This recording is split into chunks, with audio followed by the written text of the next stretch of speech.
Hi dear students, welcome to online classes, Mangalore University. Today in my session, I will be discussing about analysis and its themes of chapter 5 from Animal Farm.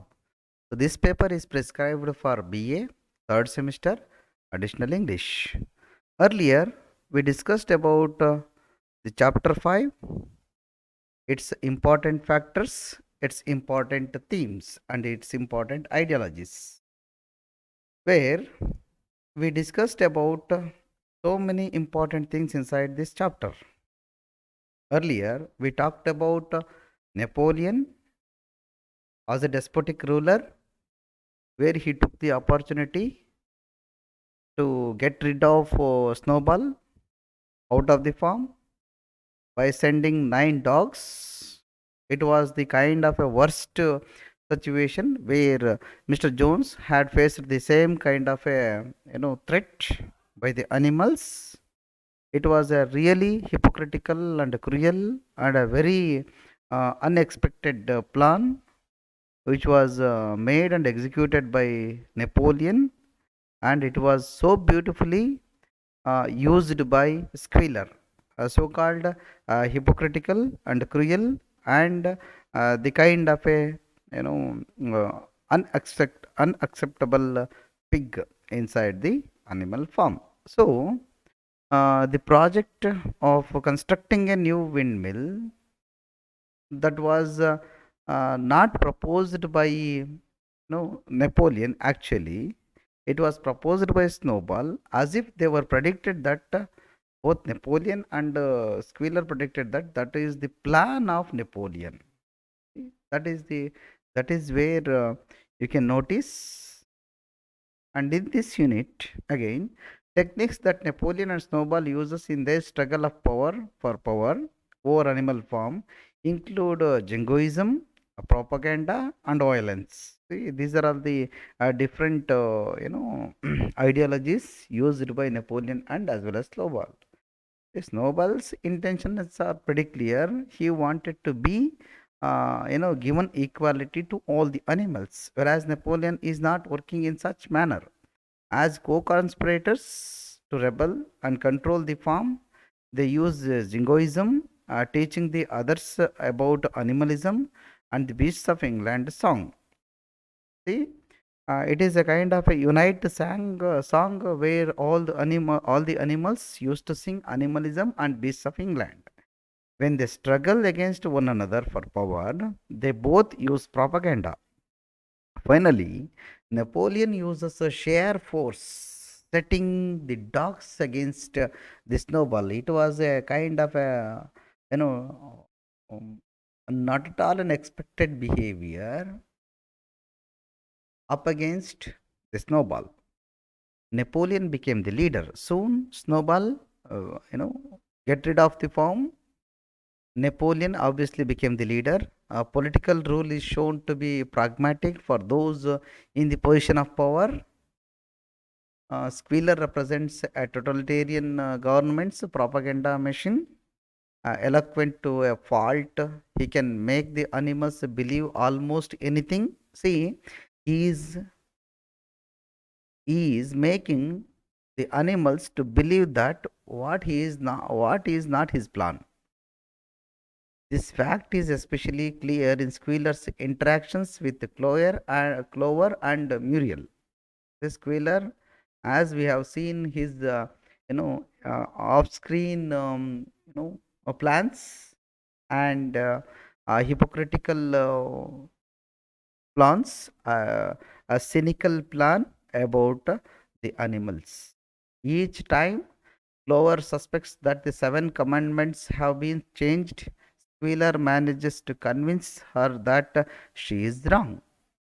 After the executions After the executions of Snowball from the animal farm, Napoleon abolishes this singing of beasts of England. See, he not only took hold the control of the animal farm, but also abolished the singing of beasts of England in favor of a new anthem.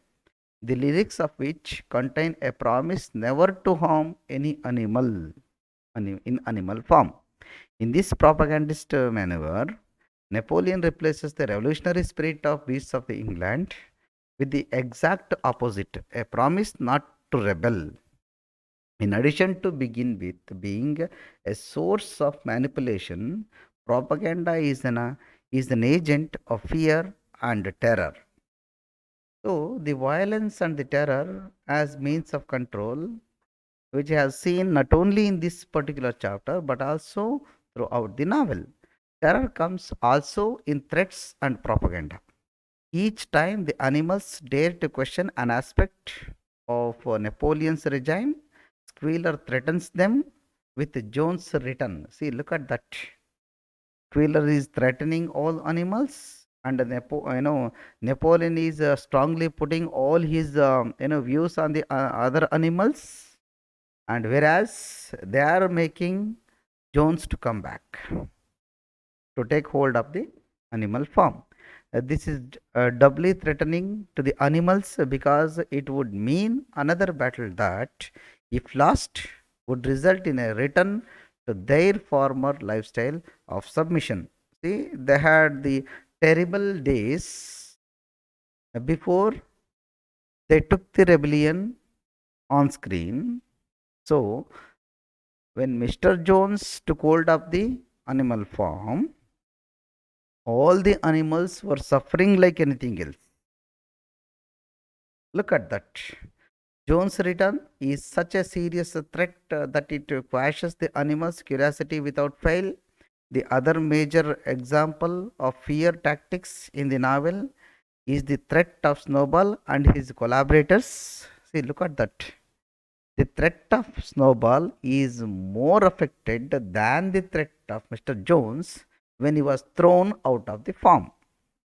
Napoleon is able to vilify Snowball in the latter's absence and to make the animals believe that his return, like Jones, is imminent.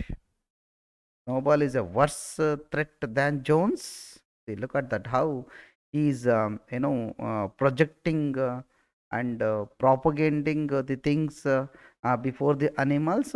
He is pronouncing that Snowball is a worse threat than Mr. Jones because Jones is at least safely out of animal form. When we are talking about Jones, execution, I mean, taking him out of the animal form, it is more safer than how Snowball left out and made him to leave the animal form by sending 9 dogs, fearful dogs, in order to get away from him. So Snowball is proved to be not only lurking along animal farms borders but infiltrating the farm. Napoleon's public investigation of Snowball's whereabouts cements the animal's fear of Snowball's influence. See, Napoleon is making an investigation that where actually Snowball has taken the residence when his abolition has happened. So this chapter eliminates Napoleon's corrupt and power hungry motivations. See, the Napoleon's corrupt nature as well as power hungry motivations we could see so beautifully in this chapter. He openly and unabashedly seizes power for himself, banishes Snowball with no justification. See, he banished Snowball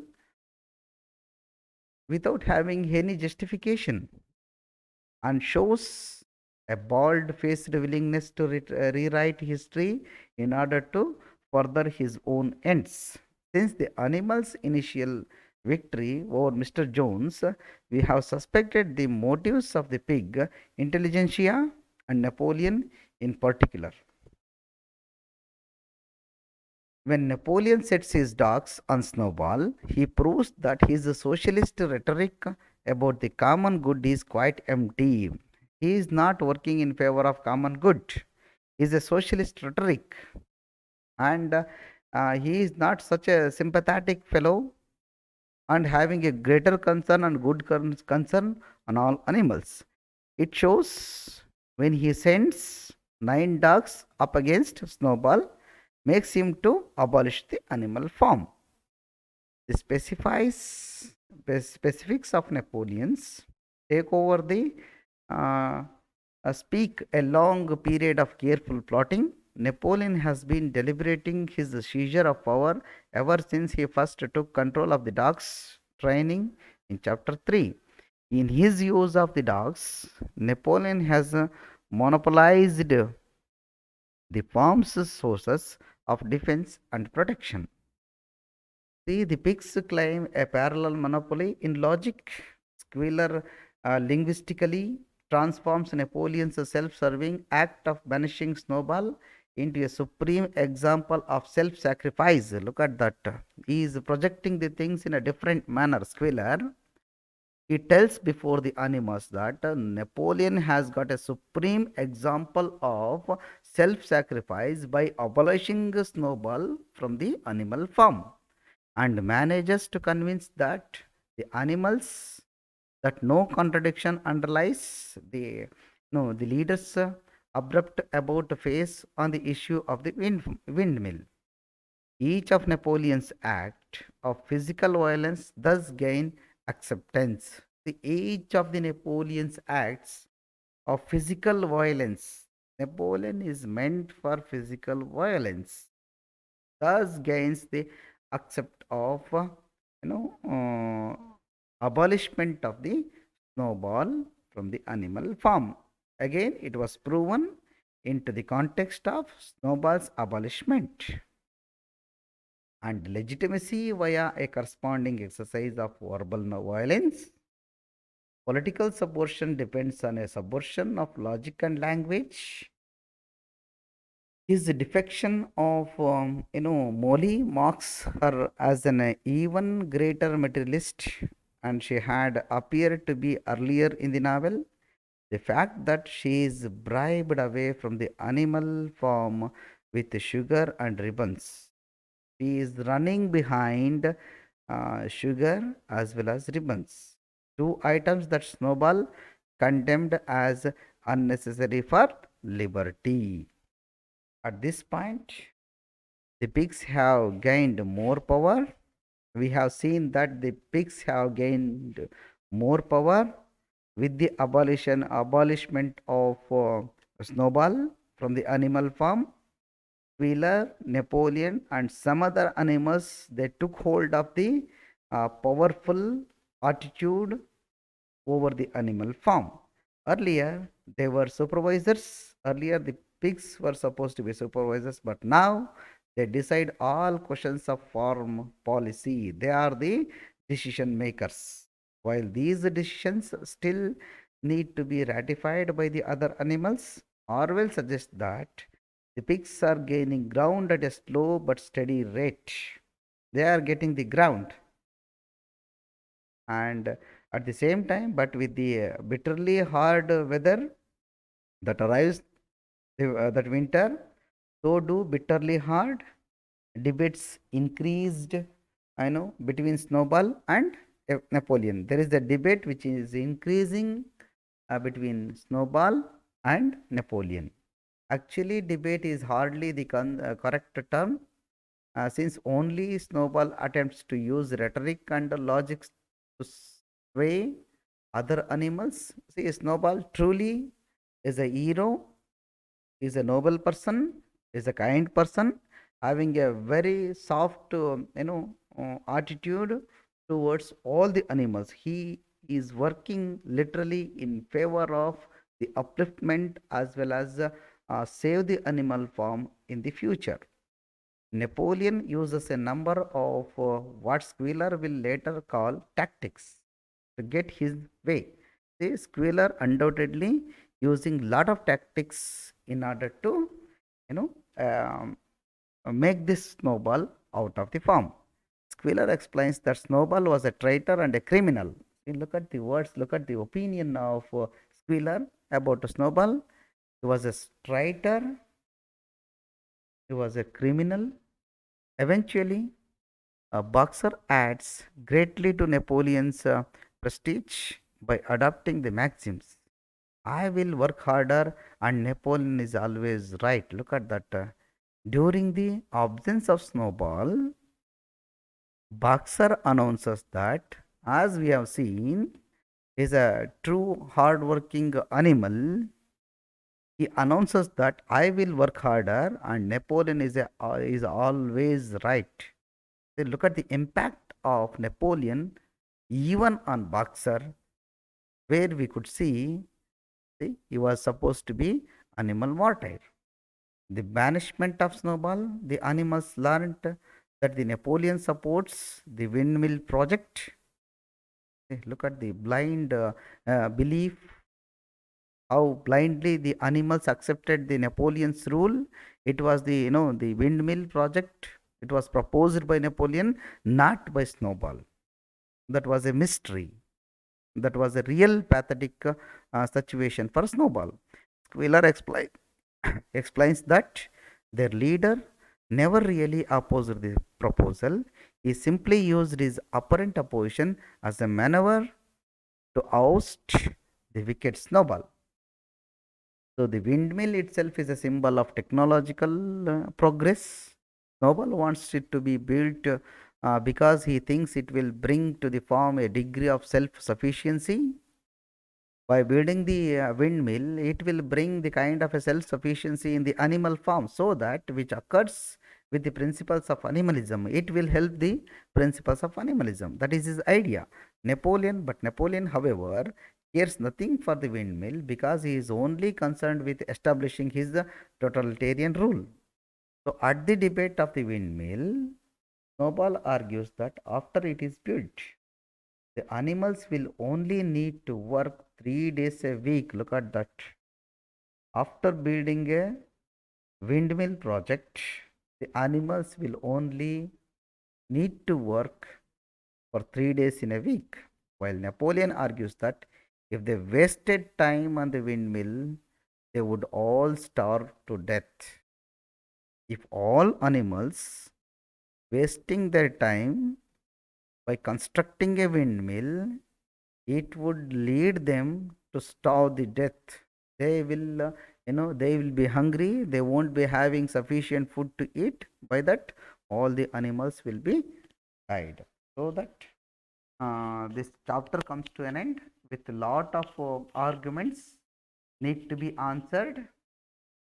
Coming back of Mr. Jones and cruel and hypocritical nature of Napoleon and Schuyler on Snowball. Snowball's simplicity, Snowball's very kind hearted nature, that is beautifully revealed in this particular chapter. Thank you very much. Happy reading. Stay safe.